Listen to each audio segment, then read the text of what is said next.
Today I'm going to show you what the numbers on fertilizer mean.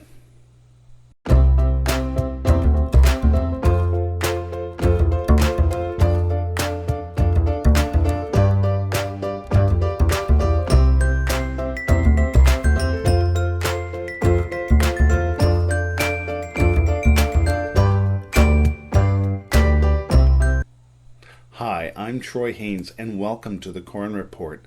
Please feel free to hit that subscribe button anytime during the video. Today I'm going to show you what the numbers on fertilizer mean. There can be a lot of confusion when picking the right fertilizer for your crop. There are so many different types of fertilizer, so many different numbers. What do they all mean? What one do you pick? Let's clear up the confusion and find the right numbers to help you grow a successful garden. It's easy once you know what to look for. Let's get to it. Plant fertilizers can be made from chemical or natural materials and are added to the soil to increase plant fertility and growth. I'm a big fan of natural materials such as compost, but even compost might not provide the right conditions for optimum growth. First, let's start with the numbers on the bag, otherwise known as the NPK value. The first number is nitrogen. Nitrogen helps develop leafy growth and rich green color. Without nitrogen, leafy growth slows. Leafy greens love nitrogen, but with too much nitrogen, some plants will struggle to develop fruit as it will be putting all its energy into leaf production. The next number is phosphorus. Phosphorus helps generate new plant tissue and is good for root growth and is used to encourage fruit production.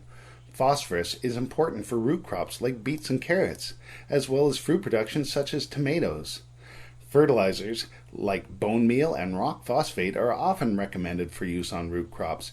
Choose a fertilizer that's higher in phosphorus for plants that produce fruits or roots. Last, we have potassium. Potassium enhances overall growth and helps keep plants healthy and balanced. Potassium helps the plant stay healthy from cold and drought and helps the plant fight disease and pests. Finding the right balance of fertilizer can be easy when you know what you're looking for.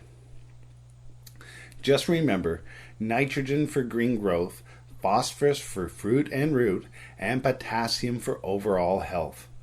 Organic fertilizers may have lower numbers, but that doesn't mean they're less effective. It usually means they take longer to release, which can be a good thing. And please, remember, too much of a good thing can be a bad thing. Go easy with fertilizers and follow the guidelines recommended by the manufacturer. It would be a shame to work hard at growing your plants only to burn them with too much fertilizer. So that's it in a nutshell. If you've liked this video, give it a thumbs up or leave a comment. If you want to see more videos like this, please subscribe to my channel. You can also find me on Facebook at The Corn Report. I'm Troy Haynes. Thanks for watching. I'll see you next time, and thanks for looking at my corn.